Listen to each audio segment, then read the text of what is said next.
revolve around the Palestinian refugees.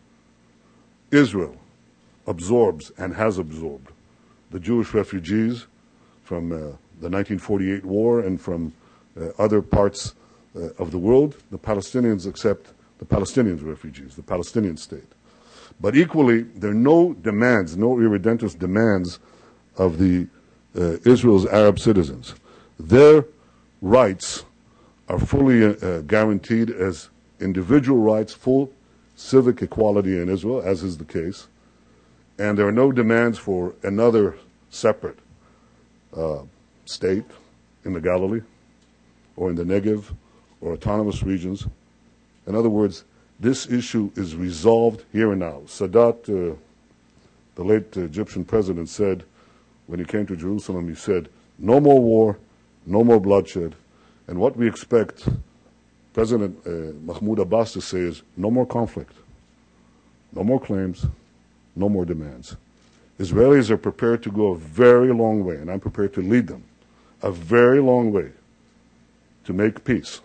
But this has to be a real peace, secure, and an end to conflict. These are the two principal goals, or the two principal pillars of peace that I put forward in my speech in Bar Ilan. That was one of the things that we did. We also removed hundreds, many hundreds of roadblocks, checkpoints, earth ramps to facilitate movement in the Palestinian areas. There is a sort of an economic miracle in the Palestinian areas. Palestinian leadership has been doing important things there, but they would have come to naught if we hadn't changed the policies. Because you can't have a robust economic and commercial growth if you can't move goods and people. It's just impossible. And we facilitated that, and we changed it overnight.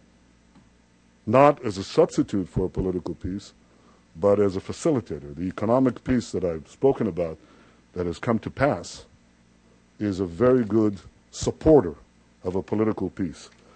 And the third thing we did was to actually to do something that is unprecedented. I'm using Secretary of State Hillary Clinton's words. I decided, unlike any previous government, to freeze the construction in new settlements for a 10-month period to encourage the Palestinians to enter the peace talks. So far, 7 months have passed. They haven't come in. They should come in. They should have come in yesterday. They should have come in 12 months ago, 7 months ago, but we should not waste any time.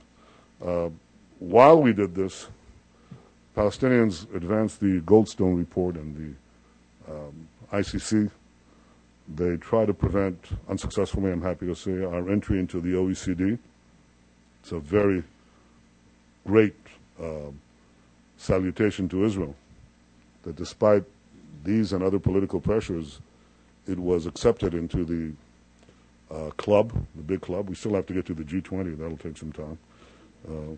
But the accession to the OECD is a great tribute to the Israeli economy. And there are the continuing problems of incitement. I don't think we should linger on this. I don't think they should linger on us. I think we should seize the moment. And it's a challenging moment and an important one when we have the ability to negotiate a peace. We don't know where the pieces in the Middle East will move in the coming years. We don't know that. There is a great challenge at Iran, from Iran. There is movement in Turkey. There is today stability in Egypt. I think we should use this moment to advance the peace, and I'm prepared to do it. There is risk in doing that. That's what leaders do. They take risks. You mentioned the economy. I corrected some deficiencies in the Israeli economy. Believe me, I took some risks. By the way, I was smart enough to do it young enough, because you lose elections after that, and it allows you to come back. But you come back. There are only 3 people who came back a second time to govern Israel. One of them was Ben-Gurion, David Ben-Gurion. The other was Yitzhak Rabin, and I'm the third. When you get to be in my advanced age, you don't come back to spend time in office. It's not that pleasant anyway. You come back to do something. I'm prepared to do something. And I'm prepared to take risks. I won't take risks with our security, but I'm willing to take political risk. So does President Mahmoud Abbas. He must be prepared to take these risks. And I know that President Obama is willing to assist us in this. He has credibility in the Arab world. It's important. This is an asset that can be used. But we have to get on with it. We should just stop all the delays, stop all the preconditions, stop all the pretexts, and start now, next week, in 2 weeks. Get the talks going, because only if we start them can we complete them.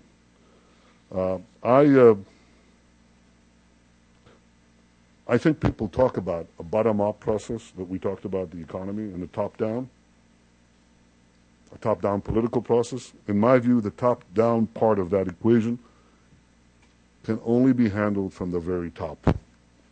It can only be done by the leaders themselves. You can't just have the leaders show up for the ribbon-cutting ceremonies. It won't happen by forming dozens of committees and holding countless meetings. I think that's actually not productive. I can tell you all the decisions I've made on changing things inside Israel, I've always had to participate in them and always had to cut through a lot of, this is polite company. You just have to get on with it and grapple with the issues directly. There is no other way, and this is what, I'll say for the last time, what is required now. Now, I know there's a lot of skepticism. After 17 years, since the beginning of the Oslo process, skepticism is certainly warranted. But remember that moment when Sadat came to Jerusalem. Remember that only a few years earlier, Egypt and Israel had fought a terrible war. And people dismissed Begin and they dismissed Sadat. You should read the mountains of skeptical print that were written about them. I intend to confound the critics and the skeptics. I need a partner. You can't go on a trapeze, hold out your hand, and not have a partner on the other side. You have to have that. So this is one great challenge that we face today that I feel we're up to it, and I feel the moment has arrived. The making of an Israeli-Palestinian peace that our people yearn for, pray for, that could bring untold benefits.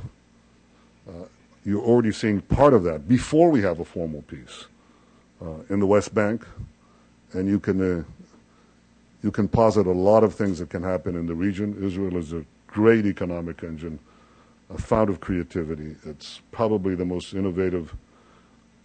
I don't think there's a more innovative society on earth, and a more innovative economy. And we can unleash those forces. We have internally, we can do this in the region, and we can bring a different life, a different reality to our children, the Palestinian children, and the other peoples of the region who choose to partake in this vision of peace with us. But there is another challenge. It's a great one. I've been talking about it for many years. 14 years ago, when I came to the United States, shortly after I was first elected Prime Minister, I was given the honor of addressing the joint session of the U.S. Congress, and I said then that the greatest danger facing the world was the threat of Iran developing nuclear weapons. I can tell you that quite a few eyebrows were raised at the time. Far fewer are raised today. There is now a broader, and I would argue a deeper, understanding of the potential dangers of a nuclear-armed Iran. You hear it in Europe. You hear it in just about every private conversation that I or my staff have with Arab leaders and Arab officials. Almost every single one. there's just about no exception.